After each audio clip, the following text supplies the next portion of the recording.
This is the Horse Radio Network.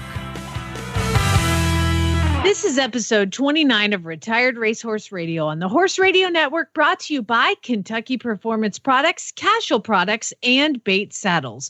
Retired Racehorse Radio is your guide to the adoption, care, and training of the retired racehorse. Brought to you in cooperation with the Retired Racehorse Project and New Vocations Racehorse Adoption Program.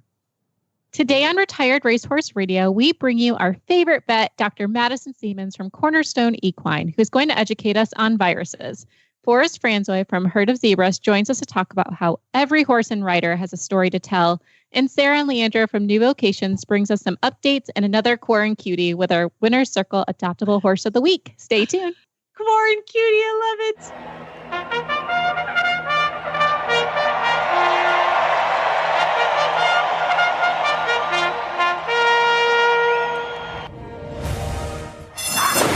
And they're off on Retired Racehorse Radio, the podcast that is your guide to the adoption, care, and training of the retired racehorse.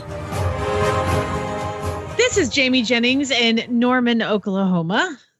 And this is Joy Hills from Kalamazoo, Michigan, and you're listening to Retired Racehorse Radio. Jamie, how are you now?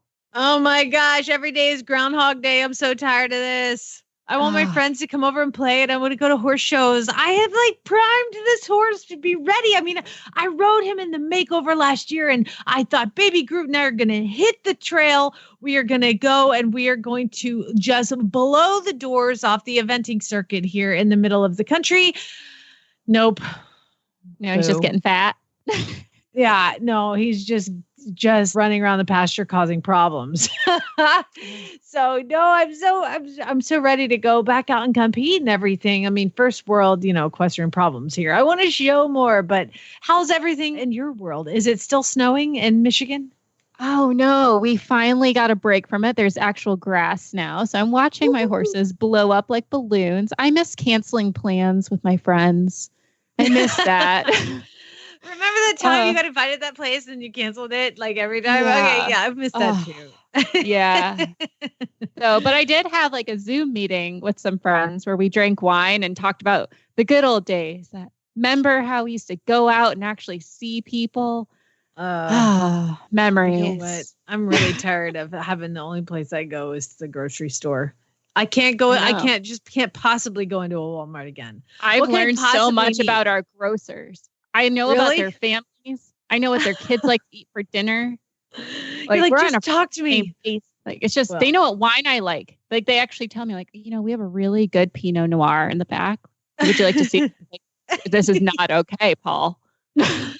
Paul, how's Brenda in the house, and how are the kids? Manny and Sarah. How's your dog doing? How's Eddie doing? Oh my gosh, I know it's crazy, but at least, for those of us that do have horses at home, at least we have horses at home. I feel so bad for the people that are not able to go out and see their horses, their boarding facilities.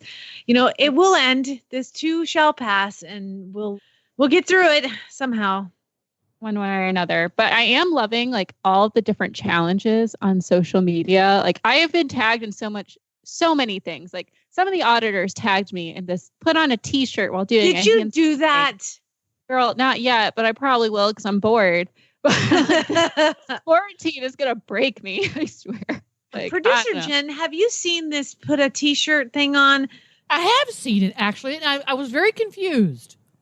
Only somebody very confident in their body would walk out there in a sports bra, get upside down, put your feet up on a wall, and then put a dang t-shirt on upside down while you're on your hands. I don't know. Are you sure they just didn't turn the camera upside down? Oh, that's a really good idea. Oh, look, I can do this too. See?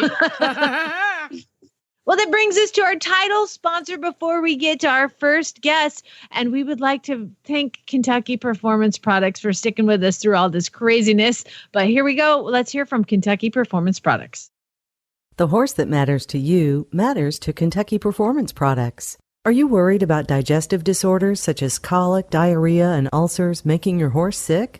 Try adding Nalox Advanced to your horse's diet. The ingredients in Nalox Advanced support a healthy stomach, robust microflora populations, and normal gut function, so digestive disorders become a thing of the past. Nalox Advanced is recommended for horses of all ages to maintain a healthy gut and reduce the risk of ulcers, diarrhea, and colic.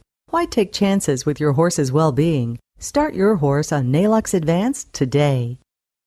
It's time again for our favorite veterinarian who comes on our show all the time, but he also comes on Horses in the Morning, another show that I do with Glenn, the owner of the Horse Radio Network. And he came on the show with us, and I just thought it was such good virus talk, if you will. And so I do think, I believe, I say, Joy, at some point that Dr. Seamans should run for president. I'm going to stick with that. I support 100%, and I'm there for it. All right. Well, let's see if y'all agree with us as well. Now, don't forget that Dr. Seamans has written a book. He's a poet author. He also has written a book called Never Trust a Sneaky Pony and Other Things They Didn't Teach Me in Vet School. Let's hear from Dr. Madison Seamans from Cornerstone Equine. Dr. Seamans, are you mad at me? I messaged you happy birthday and you never wrote me back. Are we cool?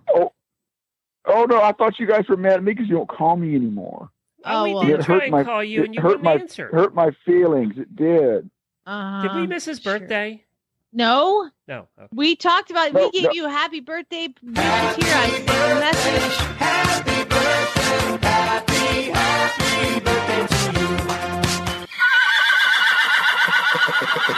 to you. We love you. Thank you so much. Now, I did that when I first got on Facebook 10 years ago. There's just so much information that gets put out there. And so I just put April, it asked birth date, I put April 1st, 1917. And some people get that and some people don't. So. All right. Is it really April 1st or is it sometime in November? We started in November in 1951. So, but I don't put that out there. I don't want my number out there, you know. Well, nobody's heard it. Okay. So how are you guys doing? Man, we're doing great. Yeah, I mean, you know, we're like every day's Groundhog Day and kind of all stuck in our houses. But I know that we just want to know what you're doing. Well, for me, the things have slowed down a little bit because people are kind of worried. We're still doing a lot of emergency work, and so that's kind of what's keeping us afloat. But you know, we're out here in basically rural Idaho, so we're not in a real concentrated population base. So it's not, we're not seeing the kinds of worry and concern here that they are in areas with a higher population base. But still, there's some concern out there over this deal.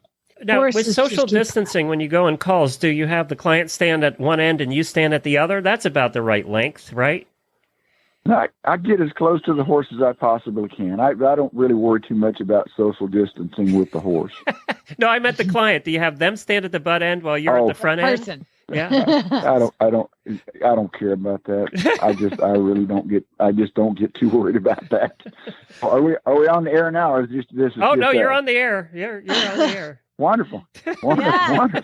Okay, So well, and I'll try not to revisit my pre-Christian vocabulary while we're doing this. You don't have to bleep me.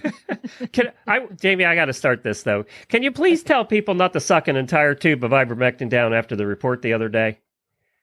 Yeah, well, the good news about the ivermectin, well, there's a couple of things that we got to consider. The first thing is that we've had coronaviruses around for at least 50 years. They first isolated the coronaviruses in the cat in 1970.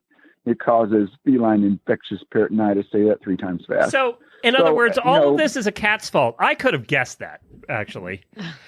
Well, we could blame it on a cat if you want to. This particular COVID-19 probably did not come from animals. All I can say is that we've had coronaviruses in animals for a long time. So generally it causes gastrointestinal problems in cats and horses. This particular one in humans is obviously a respiratory crud. So it's one of those things that it's not a created thing. There was not some conspiracy, some evil mad scientist someplace invented a virus. This is just part of biology. It's kind of hard to control, kind of hard to understand, especially viruses. Viruses are really weird critters in the first place. Been a fair amount of discussion over the last 70 years as to whether or not they were even alive at all. You know, they're considered the perfect parasite because all other bacteria and protozoal types of parasites they have all the machinery that they need to reproduce themselves. Viruses, on the other hand, are basically just either DNA or RNA, and they invade the host cell and they command it to replicate them.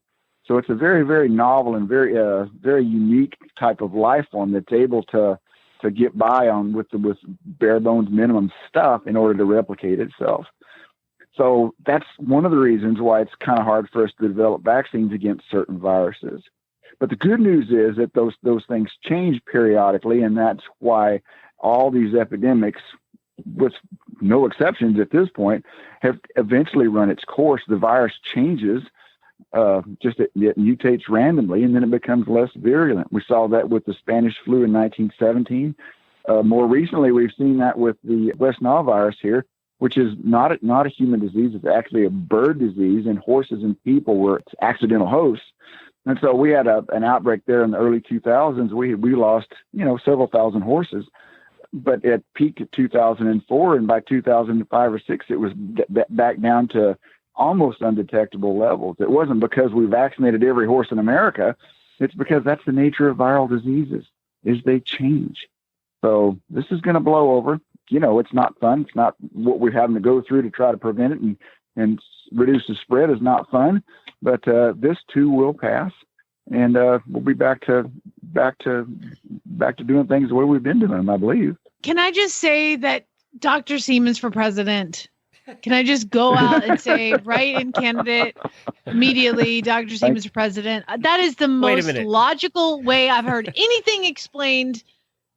Then he really wouldn't take our calls, Oh, he'd have to, because I started the write-in vote, and I was like, I put you there. I put you in this world. I can take you out. So he'd have to answer back. Oh my! So let's get back to ivermectin. We really shouldn't be sucking a tube of ivermectin. Let's go back to that. Well, the thing is that at very high levels, it can become fairly toxic. So ivermectin's been around since 1984.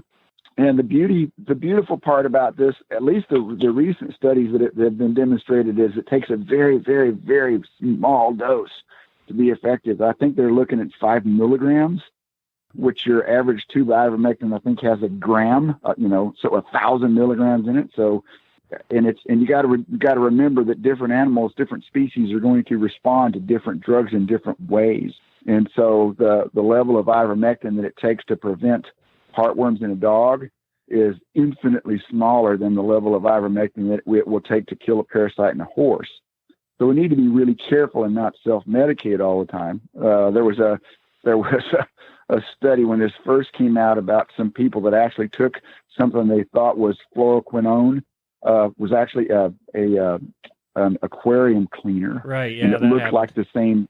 It looked like the same compound, and it was not. So, be careful with the kind of stuff that you start eating. Point out that was a Florida man. Oh, of course it was. Wait a minute. How many people do you want to make mad today? I'm assuming he did not make it. I don't know if he died or not. I can't remember the story, whether he died or not. I don't remember. Was that the same guy Yeah. One of the couple died. One of them was in ICU for a while. I don't know if they pulled out of it or not. So I talked to Dr. Wendy last night, and she's kind of our resident veterinarian here. And she, one of the things she said, she really studied the reports out of Australia that brought up the ivermectin. And one of the things she said, this was all done in a petri dish so far. They haven't put in an animal. They don't know the distribution system. They don't know how it's kind of what you were saying. They haven't done the animal test yet. It stopped it from doing basically what you said earlier. It attaches to your cells. It stopped it from attaching. So it didn't allow it to go in and invade and then replicate. But they haven't done that in an animal, or let alone a human yet. So it's a long ways away. It's just, but yet I heard reports from some of our auditors that said they went to Tractor Supply and there were no ivermectin. And they asked why, and they said they had to pull it off the shelves because non-horse people were coming in and buying it. Well, that's Darwinism. Well, there's a couple other things that we have to consider about viruses. Viruses are very, very novel life forms. We're just on the verge of starting to begin the smallest amount of knowledge dealing with these things. And so there were some studies done back in the late 50s, early 60s. They were called notobiotics, and they've continued these studies to this day. And what they do is they'll take an animal by C-section, so a rat or a rabbit. They've even done some sheep this way. They take the neonates by C-section in a sterile environment, and so they're never exposed to bacteria at all. And then in an experimental basis, I know that sounds kind of mean, but they will introduce viruses to these animals. And oddly enough, they don't get very sick. And the reason is because there's a secondary bacterial opportunist that comes in the face of this immunosuppressive abilities of viruses. So they work in tandem. And so for example, horse got a respiratory crud. Okay. Most of these things are started by a virus. There's a secondary bacterial opportunist that comes back in on the heels of this infection. That's why we use antibiotics. So if it was just strictly a viral infection, antibiotics wouldn't do anything for the horse. So I'm wondering if there's been some talk about the fluoroquinolones, the azithromycin, as well as ivermectin. I'm wondering if they're not having an effect on a secondary opportunist, not the virus per se, but something like a secondary opportunist, whether it be a bacteria or protozoa or something that may be susceptible to treatment with one of these other compounds. And we're not really treating the virus. We're treating a secondary opportunist. It's interesting. Get that man to Washington. It's interesting. You need to talk to Trump. So explain all. Boston Herald had a story about a centuries-old tuberculosis vaccine. That kind of probably ties into what you're talking about, that people who got this really old tuberculosis vaccine are not getting this virus as in great numbers. And yes. Some countries were still using it, and they're seeing much fewer numbers. And it kind of ties in what you said. There's a secondary thing in there that's helping block this virus. And in this case, it was vaccine from ancient times, Yes. Yeah. Yes, exactly. And again, just like all, the worst one we've had was with the Spanish flu outbreak in 1917 and 18. Which, it had its own set of political challenges because of what President Wilson was doing because of our efforts in the First World War, and that spills us into a whole nother rabbit trail. We'll maybe go into it some other time. But bottom line is that no matter what we've seen, especially with the viruses, is that they will eventually run their course. They will mutate and they will change, and they will not be nearly as virulent or infectious, and then life will go on. And I think we're going to see. We're going to see the same thing happen. Why here. then, during the Spanish, it sounds like what went on there, why then they had it one year and then it came back was even worse the second year? Obviously, we didn't have the technology to come up with the vaccine or even a treatment at that point. Well, as far as the coronavirus vaccine, they've been working on a coronavirus vaccine for the cat for 50 years, and we still don't have one. So there are certain viruses that lend themselves well to vaccines. Rabies, we have an excellent vaccine against rabies, have had for 130 years, but we don't have a real good vaccine against influenza, So all viruses are not created equal. The challenge that we had with the Spanish flu was at least half political. There were some problems because of President Wilson's wanting us to get involved in the First World War. And so he put a moratorium on newspapers that said anybody that talks anything bad about the American military is going to get shut down. So basically, he just kind of threw out the First Amendment just right away and put some very, very strong political pressure. Well, the first outbreak for that Spanish flu occurred on a military base in Kansas. There was 57,000 soldiers that were sick with that and dying. And so they were in a very confined area. There was a moratorium against putting out anything negative about our military. And so the word didn't get out until all of a sudden now we've got a real problem. Now those soldiers that start dispersing and spreading it everywhere. Exactly. That's exactly what happened. And that's why there was that biphasic peak in the outbreak. It's like History Week here on Horses in the Morning between Monday and today. It's like History Week. Well, those Winston Churchill said people that refuse to study history are doomed to repeat its mistakes. Yeah, well, why do we keep repeating mistakes then? Because we have history. And you know the difference between the Spanish flu time and now? We have the internet. So we know everything. Oh, yes, exactly. And if it's on the internet, it's bound to be true, right?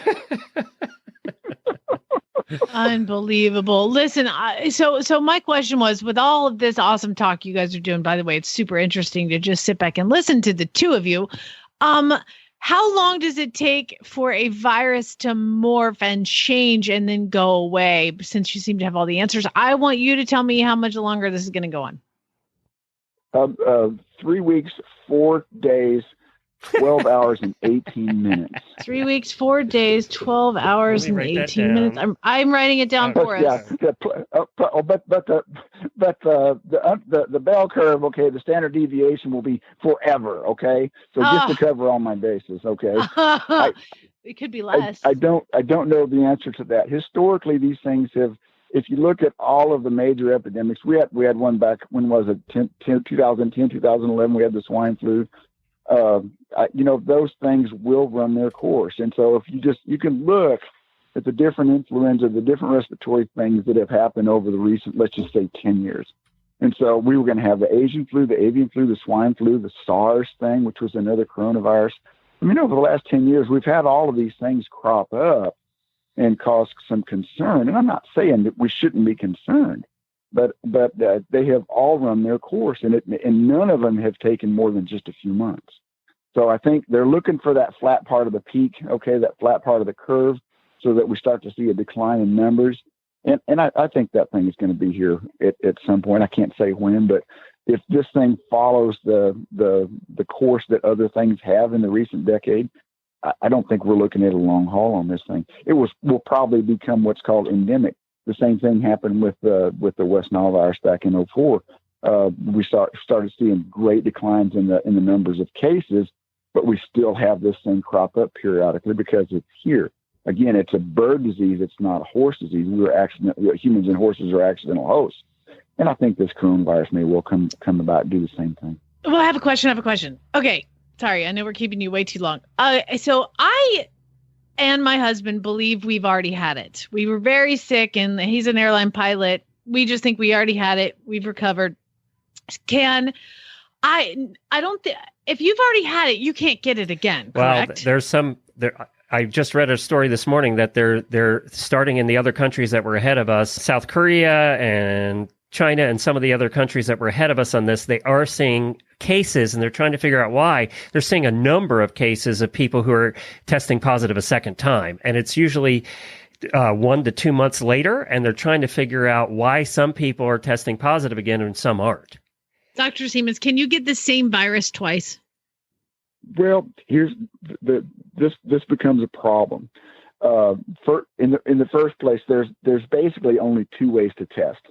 Okay, there's a test that's called the polymerase chain reaction test, the PCR test, and that actually will indicate the presence of either the RNA or the DNA of a very specific virus. So that's the one where they stick that swab up your nose, back up into your brain someplace. They tell me they got to get that swab way up in there to be effective. So the problem with that is that if you do it too early, too late, you're going to miss it. So you'll get some false negatives. So that will tell you that the virus is in there. Then the other test would be an antibody test. And so that's where they pull your blood and see if you've got antibodies to that very specific disease. And so the challenge with these two tests is there's such a thing as a false negative to the PCR, depending upon when you did the test. And there's also such a thing as a false positive because of the blood test. So, for example, we can test you for influenza A, and you will probably have a reactive titer to influenza A. If you're not sick today, that's not an indication that this is causing you disease. This is an indication that you have been exposed to that. That's what vaccines do. Is they fool your body into thinking that you've got a real virus there, when in fact all it is, it's sort of a duplicate of a virus that's not infectious. It teaches your immune system what it looks like, so it can attack it the next time it sees a real virus. So those antibody titers will tell you that you've been exposed, but it doesn't tell you you've got the disease. And so we see this with strangles in the horse barns all the time. Horses got the snots. Next thing you know, it's a strangles epidemic. Well, most of the time it's just a respiratory crud, not strangles. So just because Janie thinks that Buck's got strangles, just because he's got the snots and the cough, that doesn't necessarily mean he has strangles. And so now with the coronavirus out there, everybody that has a little bit of the sniffles is going to be worried that they've got the disease. So every time I cough, I panic. Because of symptoms, are not necessarily gonna mesh well with actual cases of the COVID-19.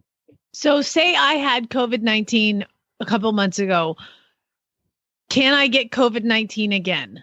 And get sick again? I don't know. And if I had it.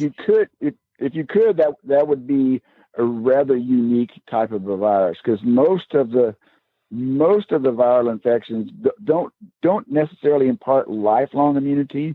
They will impart some immunity. Yeah. And from what I was reading, the people that they found it in again were getting sick again, but not as bad as the first time. So that kind of goes along with what you're saying. But if, say, I did have it a couple months ago, and I can still be a carrier of it. Like, I can still, say I pick it up at the Walmart and I go over to my mother-in-law's house, I can still give it to them, right? Even though I'm not symptomatic. Yes, absolutely. But that is not unique to COVID-19. That is the case with all respiratory viruses, all of them. So we see this occasionally in public boarding facilities or show barns, where you got one horse that goes to a show and comes back, and all of a sudden you got 3 horses in the barn that are blowing green boogers, and yet the horse that went to the show is fine. And so, it's something to be concerned about. But if you knew how often you get exposed to these things, it would drive you nuts. Mm-hmm. Because we have, most of us have competent immune systems that keep us sound, and then we can be thankful for that. So you need to be smart. You don't haul sick horses. If you got the respiratory crud, you should stay home. But that's the case with just the seasonal flu or whatever. So they're inapparent carriers for lots of diseases, not just the COVID. It's fly time. Yay. Protect your equine friends with Cashel Company's full line of chemical-free fly protection. The Cashel Company's Crusader Fly Mask has a patented design for maximum comfort and protection from insects and blocks 70% of UV rays. Available in an array of styles and sizes, Cashel Company's Crusader line of fly protection is a chemical-free alternative to fly sprays that can contain chemicals. They're expensive and they don't last for long periods of time. Side note, the fly masks last forever in Cashel. The Crusader line by Cashel Company can protect your horse from head to toe. They have fly masks, fly sheets, and fly boots. And, it alleviates pressure from their leg soft tissues with the Cashel Company Crusader leg guards. The unique adjustable design helps reduce stomping caused by insect-induced stress and will fit any horse in the barn. For more information on Cashel products, visit one of the nationwide authorized dealers or visit www.cashelcompany.com. That's cashelcompany.com. You can find them also on Facebook and Instagram. Well, I am so excited for this interview because it's with a friend of mine and a brand that I am so excited to be working with. Welcome to the show, Forest. How are you today? I'm great. How are you? I'm doing well, the best you can in quarantine, But you founded Herd of Zebras, which is such a great brand. Tell us a little bit about it. Oh, well, you're too kind. Herd of Zebras is a lifestyle brand that was founded in 2018. I founded it with my sister-in-law, Liz, and the whole idea behind Herd of Zebras is really embracing your journey. We have the tagline, show your stripes, meaning basically just don't be afraid to be who you are and share your journey with all of the people around you. I know that's very broad, but no, I personally, high level. I love it because I think it's something, especially now when community is so important to have. It's such a needed program. And your clothing is so cute. You have all kinds of cute accessories, but you also have an amazing blog series where different equestrians come together and kind of share their different stories. And what I really loved about this is a lot of times we see racehorses, whether they're a thoroughbred, a standardbred, a quarter horse, they come into the ring or being in a show ring and they're very normal to be adopted. But at times, at least, people feel like maybe they're outsiders with that. They don't have the fancy warm blood in the hunter ring or a thoroughbred trying to make it as a barrel horse. How do you see Herd of Zebras being able to lift someone up who might be doubting their horse in the ring? Right, right. I love that analogy. When I started Herd of Zebras, it all started because I was having a lot of health issues. I have stage 4 endometriosis.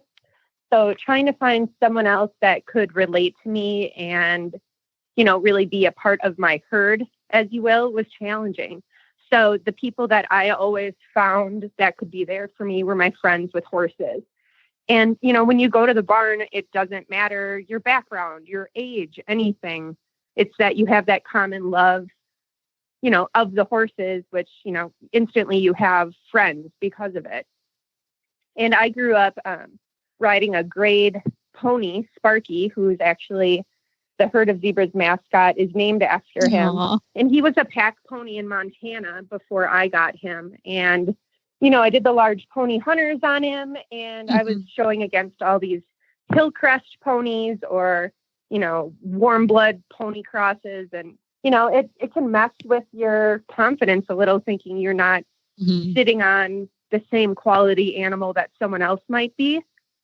But it doesn't matter. And that's, what Herd of Zebras is trying to show. It doesn't matter what your story is or where you're coming from. You can be your most authentic self. And I think that really translates with thoroughbreds as well. I would agree with that, especially a lot of times these horses come with injuries or baggage. And, personally, my thoroughbred, she had flipped herself in the cross ties. I had people telling me I had to put her down after that she was an endangerment to herself and others. When in truth, it was just, she didn't handle pressure well. She wasn't taught to handle pressure at the time. And so putting a little bit of time and effort and love into it had changed that.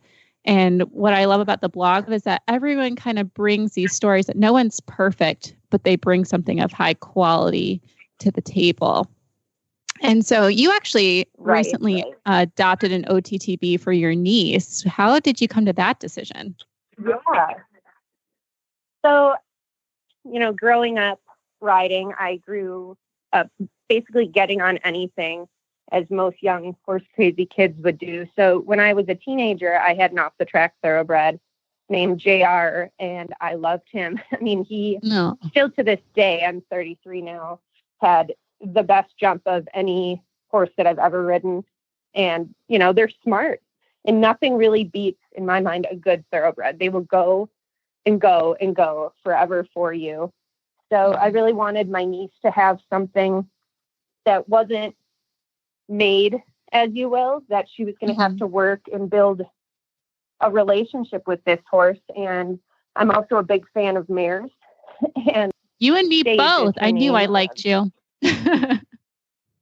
Yeah, I was always afraid of mares, I guess, because, my trainer was like, nope, we're not doing mares in this barn, this, that, and the other thing. And I had a wonderful big gray mare named Bling, and looked at her once and it was instant love. And after that, all of my horses have been mares, and that's what I prefer. I mean, nothing beats a really good mare that loves you and, respects you. And I don't think anything can even be better than a thoroughbred mare. They're tough as nails.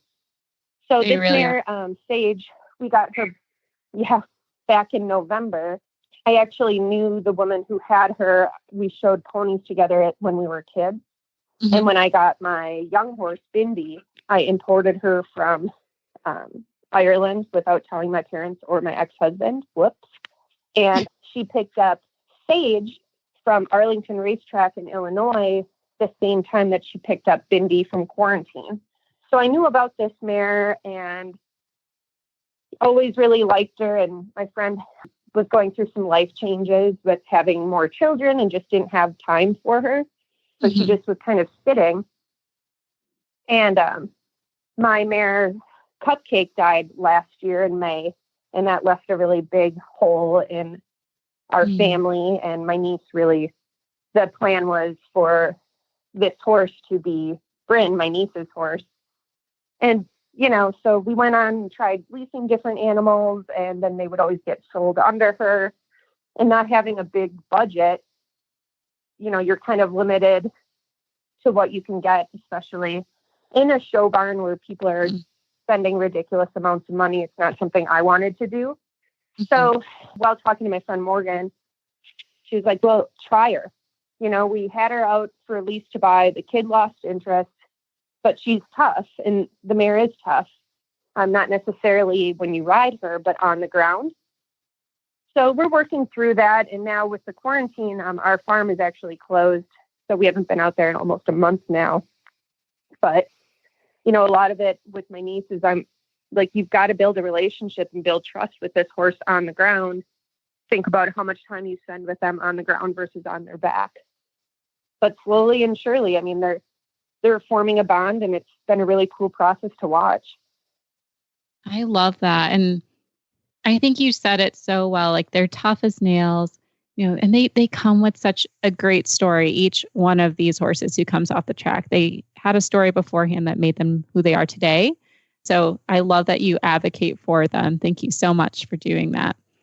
How can listeners become a part of the herd?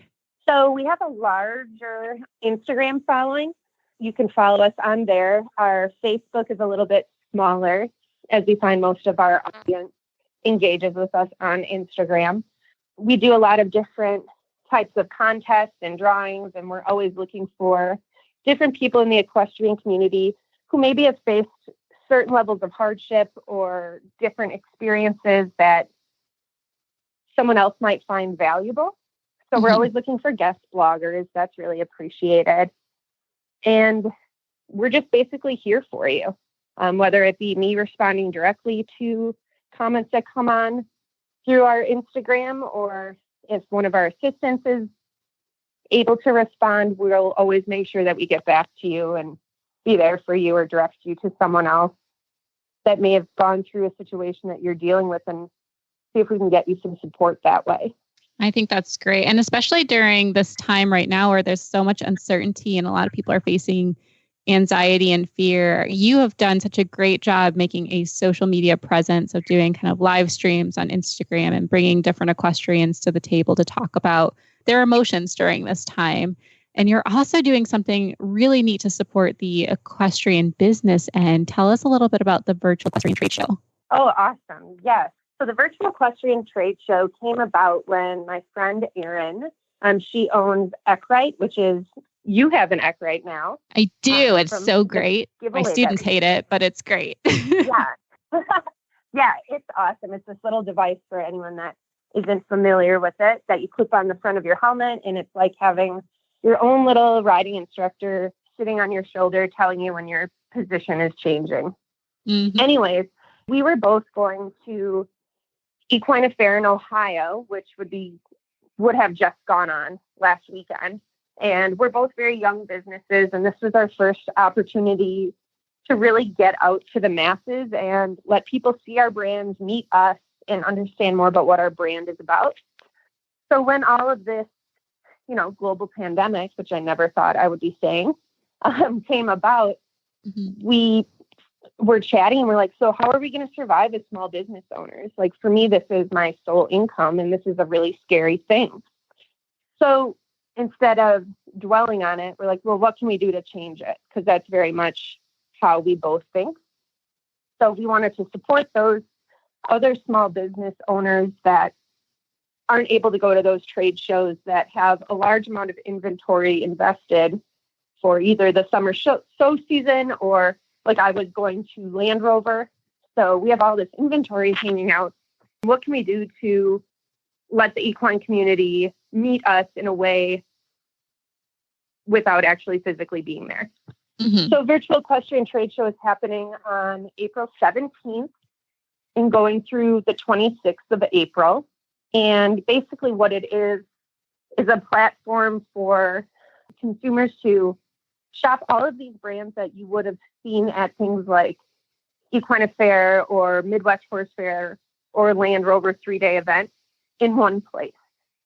So right now we have 54 different vendors, and so big brands that have, a large social media following, not like the large scale tax stores, but the smaller independent brands.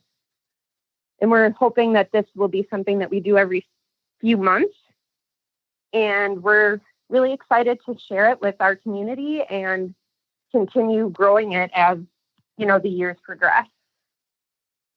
I think that's amazing. I'm actually just kind of scrolling through it on Instagram right now. It's under Virtual Equestrian Trade Show, and we'll make sure to add that tag into our show notes. But you're featuring a brand almost every day with this brand spotlight, and some of the stuff is so cool. These are companies I've never even heard of. So I definitely want to recommend that everyone checks it out. And it's April 17th. This will be happening. Yep. And we're going to be highlighting the rest of the brands. We're trying to do a few a day now until then. And on the Herd of Zebras page, we are having a live tomorrow at 7:00 p.m. Central Standard Time with Aaron of Eckrite, where we're going to talk a little bit more about the Virtual Equestrian Trade Show and, how we came about it and what we're trying to do to support small business owners and really join together during this scary time. Very cool. And so that won't come out on our show since we are pre-recording 2 days before, but we'll make sure to put a link for that for our listeners. So, thank you so much. Of course. And thank you, Forrest, for coming on today. I think Herd of Zebras is such an important thing to have right now, especially during a time like this, but for all equestrians to feel included and that their story should be heard. So where can people check out Herd of Zebras to learn more? Again, on Instagram, it's herd.of.zebras. And on our website is www.herd-of-zebras.com. Yep, we're there. We're ready to always welcome new people into our herd. So we hope you check us out. Perfect. Thank you so much. Bates Saddles offer highly specialized saddles for every discipline, engineered to bring out the best in you and your horse. Underneath the finest European leather, you will feel the power of innovation. For you, the rider, enjoy instantaneous comfort, optimal balance, and seamless contact with your horse, leaving you free to concentrate on your aids. For your horse, the Care Cushion System and Easy Change Fit solution ensure their absolute comfort and your peace of mind. Revolutionize your riding experience and fulfill your true potential by riding in a Bates saddle. Visit batesaddles.com to find out more. That's batesaddles.com. Well, of course, it would just not be Retired Racehorse Radio without having Sarah Coleman from New Vocations to come on to give us an update of what's happening at New Vocations during this time. Welcome to the show, Sarah. Thank you. Thank you so much for having me. So what is keeping you guys busy during this lovely quarantine time we're all facing? Well, I'll tell you, we, as a team, we were all kind of a little bit anxious that, our adoption applications and adoption of the horses would slow down just with the uncertainty of the times. And in all honesty, they haven't. We are almost right at the same amount of adoptions for the month that we have had, both March and April, that we have had in years past. And our adoption applications have exploded, which is wonderful. So we think that as more people have some time and they're sitting in front of their computers, that they're filling out, they're online, checking us out and filling out their adoption applications. And we've actually started a couple new things to try to encourage people to get a little bit of a behind the scenes peek of both our Kentucky facility and the horses. So our farm right now is completely closed to outside visitors, as are, most places, clearly. But we still wanted to make sure that in addition to just our Facebook page, that people could kind of interact with us a little bit more as they're in front of their computers. So we've started 2 different virtual events. We do an Adoptable horse meet and greet Monday through Saturday at noon. That's Eastern time. And every Wednesday, we do a farm walkthrough. Oh my gosh, that's so fun. So how can people find that? Is that just through social media or? Yes. Yep. It's on our Facebook page, and Leandra typically chooses the horse that she wants to feature the day before. So she will do an introduction of the horse. One of her staff might be riding the horse. They'll, show it go under saddle. They might show it in the stall. And we also have our social media guru, Erica, is online at the same time, reading comments and questions that are coming through so that those are answered at the same time. I love that. That's so fun. And so you can find them on Instagram and Facebook for that. I'm going to add a calendar reminder so I can be a part of this now. And I love hearing that adoptions haven't slowed down. Plus, your new website looks phenomenal. I can see why people are just jumping on it. So Thank wonderful. you. Thank you. Well, of course, you guys can follow everything, like I said, on social media with New Vocations. Just check out New Vocations Horse Adoption Program and make sure to check out their amazing website at horseadoption.com. Thank you so much, Sarah. Thank you guys. Have a wonderful night. And from the back of the pack on the outside, Commanding Curve is taken second, but California Chrome shines bright in the Kentucky Derby. And now it's time for the New Vocations Winner's Circle Adoptable Horse of the Week. It's time to bring on Leandra from New Vocations and talk about our Winner's Circle Adoptable Horse of the Week. And a chestnut with chrome is what we're talking about. Hey, Leandra, what's his name? Stop asking. Listen, Leandra, what's his name? It's Stop Asking. That was too easy. Sorry. Yeah. The horse's name is Stop Asking. He's an adorable chestnut with some chrome. And I'm looking at his pictures here on New Vocations website. How on earth do you get those white socks so white? Well, the secret to that is really that we use the spray, the horse intended white spray. You know, we're not doing spray paint or anything here, but there are definitely some products out there that just give you that artificial white look and help you expedite the process of getting them so pearly white. Wow. Thank you for revealing that secret. I'm going to Amazon that one. So Tell us about Stop Asking. Well, Sam, as we call him around the barn, is a 2017 gelding. He stands around 16 hands, but I am expecting that he'll grow just based off the way he's built. He's really leggy and has moments of being a little butt high. He might have already grown. He was just 16 at the time that we sticked him, but definitely expecting him to finish in the 16s, and he's probably got some filling out to do as well. But he's one who really caught my eye right from the beginning because he was just so darn sweet.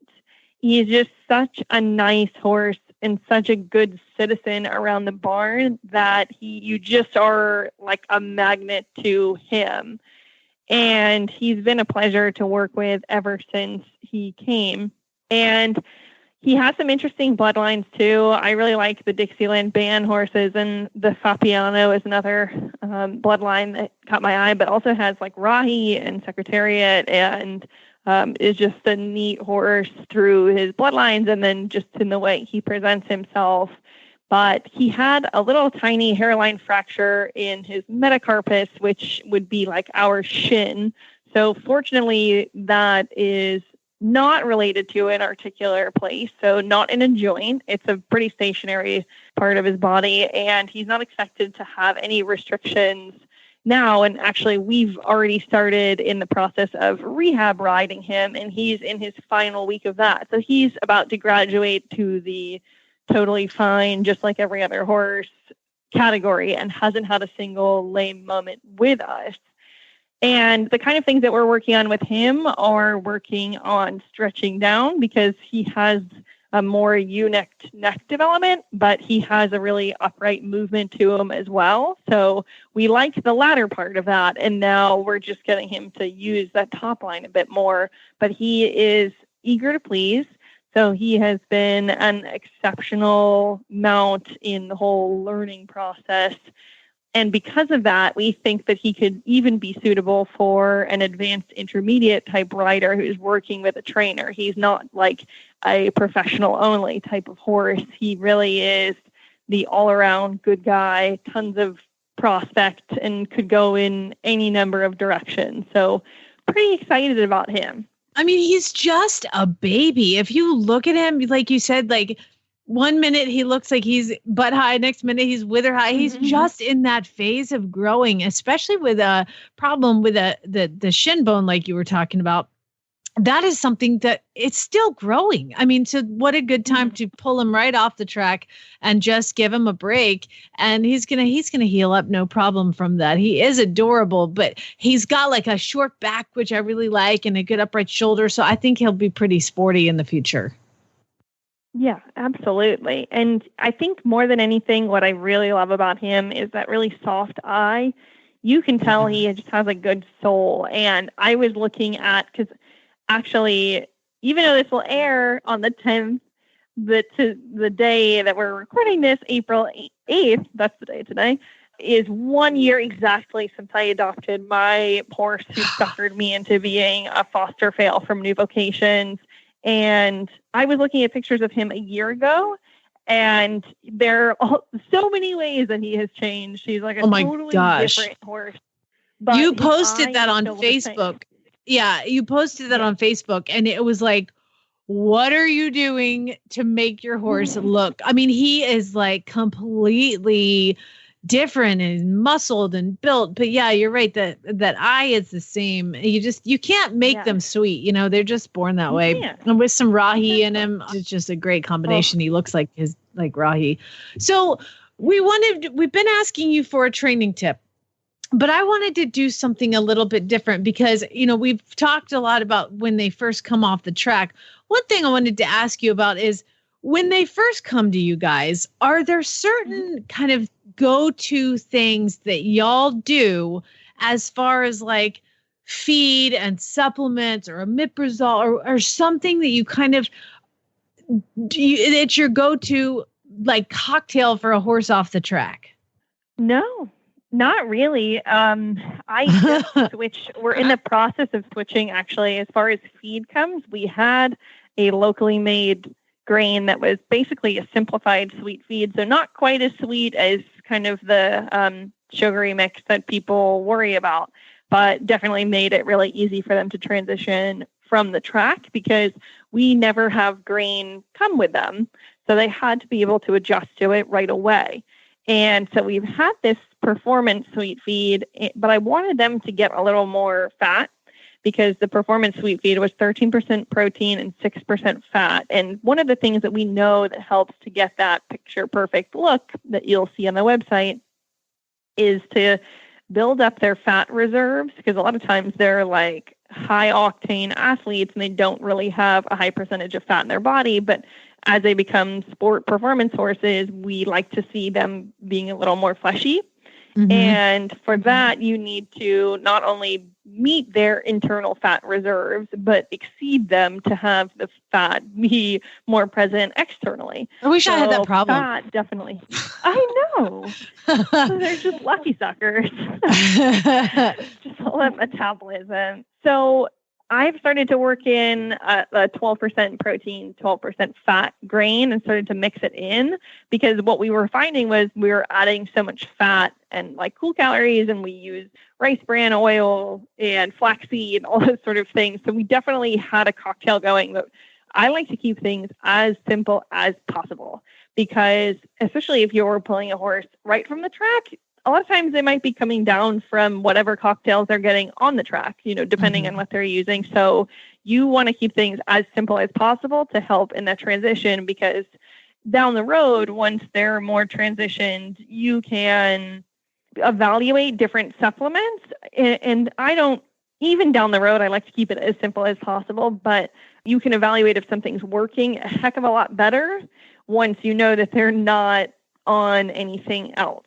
Right. So just give them the time to let down first. High quality grass and hay is probably the best thing you can do, and just keeping the grain as simplified as possible and keeping them just getting high quality products and just evaluating how they do in that whole process.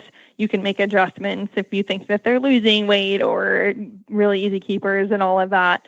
And then down the road, you can add things like my horse was seeming like maybe he had respiratory things and had a bunch of little like quirky stuff. So I keep him on a fish oil supplement because it has that omega-3 versus the omega-6. Like it has a very balanced ratio and more 3s than 6, which is anti-inflammatory. And I like vitamin E supplements. Anti-inflammatory things I think do well. But you always want to make sure you're getting high quality products so you're not just putting your money down the toilet, so to speak, on products that are not tested and approved, like reputable, research tested. Yeah.